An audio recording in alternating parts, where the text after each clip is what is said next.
Pessoal, nossa aula de gramática aí, semântica 2, conceitos básicos.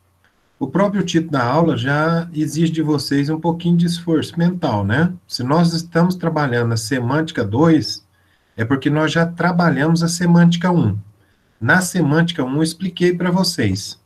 Quando cai no Enem, cai no vestibular, tem que saber os conceitos. Então, na primeira linha aí, se vocês quiserem destacar comigo aí a primeira linha, o que eu quero que vocês observem aí com esse primeiro momentinho aí, ó?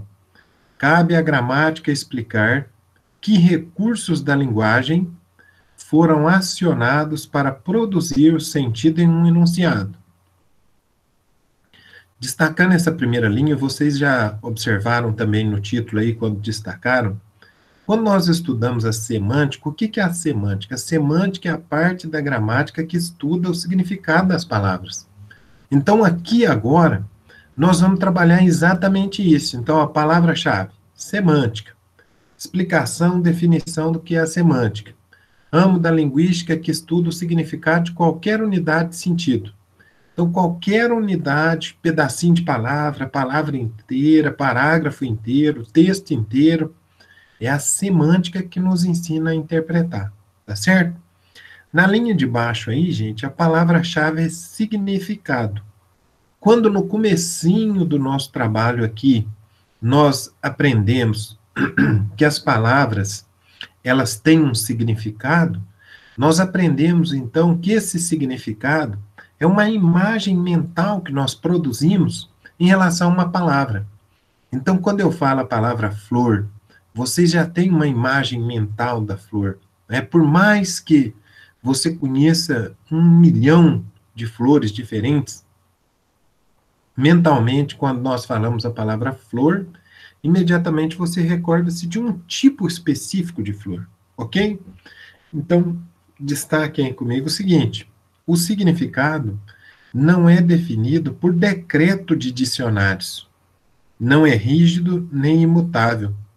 As palavras podem assumir diferentes sentidos dependendo dos contextos em que são utilizadas. A gente tem uma falsa impressão, né, uma falsa percepção de que nós, naturalmente, quando nós estamos ali, por exemplo, fazendo uma determinada leitura, a gente consegue identificar o significado de uma palavra só olhando no dicionário. O dicionário, gente, ele é uma base. Quando a gente lê uma palavra que a gente não entende, então, por exemplo, a gente lê a palavra indubitável. Eu não sei o que é indubitável, eu vou procurar no dicionário. Então, eu acho no dicionário que indubitável é um adjetivo, que significa naturalmente não duvidar, que não se pode duvidar. E essa palavrinha, a semântica nos ajuda, não é? Mas é o contexto da palavra que nos ajuda muito mais. Então, quando a gente trabalha a interpretação de texto, o que a gente precisa saber? Vamos dar uma olhada aí? Primeiro, ampliação de sentido. Quando a gente está trabalhando a interpretação de texto, a primeira coisa que você tem que prestar atenção é na chamada ampliação de sentido. O que nós temos aí na ampliação de sentido? A palavra passa a adquirir mais sentidos do que a de origem.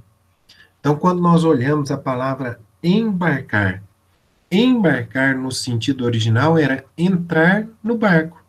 Hoje você usa embarcar para entrar no avião, tem área de embarque no aeroporto. Você usa embarcar para entrar no ônibus, tem área de embarque na rodoviária. Então, houve uma ampliação de sentido. Se você observar que a pessoa diga assim, enterrou a agulha no dedo. Enterrar, gente, é colocar na terra. Eu ampliei o sentido, ok? Mas ao contrário da ampliação de sentido, eu tenho também a restrição de sentido. Olha comigo aí a restrição de sentido. A restrição de sentido, o próprio termo diz, é o inverso da ampliação. Então, se na ampliação eu tive mais significado que o original, aqui na restrição, o que a gente vai ter? A palavra passa a adquirir sentido mais restrito, ou especial, especificado, um sentido mais detalhado do que o original, tá certo? Agora vamos trabalhar aí, gente, o sentido original. Quando nós falamos aí em sentido original, o que eu quero que vocês destaquem? Sentido literal ou original é aquele sentido que está no dicionário. Você abre o dicionário e vê ali o sentido original, o sentido literal da palavra. Então, vamos destacar a explicação aí. Sentido literal é o significado mais estável que a palavra assume dentro de uma cultura, sendo por isso menos sujeita à interferência do contexto. É o que se chama usualmente de sentido próprio ou de significado ao pé da letra. E como eu disse para vocês, o sentido literal também pode ser identificado como sentido original, que é aquele que eu olho no texto e é a origem da palavra, né? Sentido não literal, gente. O sentido não literal é o sentido figurado. Aí nós vamos identificar aí na explicação que, ó, sentido não literal, sentido diferente do significado habitual de uma palavra. Vamos fazer a diferença? Sentido literal. Eu pego lá no dicionário e vejo lá a palavra pedra. Eu pego lá no dicionário e vejo a palavra doido. Esse é o sentido literal. Eu estou procurando no dicionário. Mas quando eu tenho uma expressão popular que as pessoas dizem assim, nossa, fulano é doido de pedra. Eu não tenho aqui um sentido literal. Eu tenho um sentido não literal ou um sentido figurado. Quando eu digo fulano é doido de pedra, o que quer dizer isso, pessoal? Fulano é muito doido, muito louco, louco demais, certo?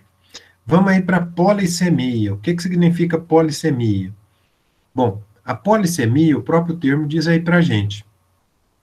É o termo usado para designar a possibilidade de uma mesma palavra expressar múltiplos significados. Então, poli significa vários, semia significado.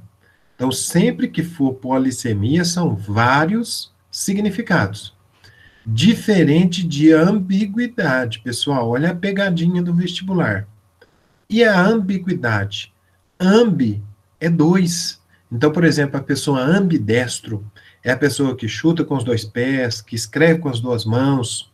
Então, normalmente, a pegadinha do vestibular é saber se vocês conseguem diferenciar polissemia de ambiguidade. Então, a ambiguidade está aí, vamos destacar a explicação. É a possibilidade de uma palavra ou expressão ser interpretada com dois ou mais sentidos, mesmo contextualizada. Então, qual que é a grande diferença entre polissemia e ambiguidade? Na polissemia eu tenho múltiplos significados e na ambiguidade eu tenho dois ou mais, normalmente dois, ok? Agora vamos ver aí pressupostos e subentendidos, gente. Pressupostos e subentendidos. O que eu tenho? Primeiro, pressupostos. Vamos destacar a explicação de pressupostos. São significados que não vêm traduzidos explicitamente por palavras ou expressões da frase, mas são deduzidos de outras que vêm explícitas. Então, qual que é a grande sacada aí do pressuposto? O nome já diz, ele pressupõe. Eu tenho informações anteriores que me permitem deduzir informações posteriores. E o subentendido, gente? Dá uma olhada para mim aí nos subentendidos. Vamos destacar? São os significados de palavras ou expressões que ocorrem na superfície do texto, mas que não são depreendidos a partir da leitura apenas dos componentes linguísticos do texto. Dependem mais do contexto em que ocorrem. Para você conseguir diferenciar os pressupostos dos subentendidos, aí nos subentendidos você pode marcar a superfície do texto. Toda vez que eu tiver uma questão de vestibular que pergunte se há ali um subentendido ou se há ali um pressuposto, o subentendido é as palavras estão na superfície do texto. O que eu quero dizer com superfície do texto? Por exemplo, ironia. Alguém chega para mim e diz, você gosta muito de fulano? Eu digo, gosto sim. Isso é uma ironia. A ironia é um pressuposto ou a ironia é um subentendido? É um subentendido, porque eu disse que gosto, mas a pessoa inteligente, que tem uma sacada legal, ela fala, não, o jeito que ele disse não é de quem gosta. Então, isso é um subentendido. Agora, um pressuposto, eu dependo de uma informação anterior para deduzir uma informação posterior, tá certo? Então, vamos ficar de olho nesses conceitos aí, são conceitos muito importantes e ajudam muito na interpretação de texto, pessoal.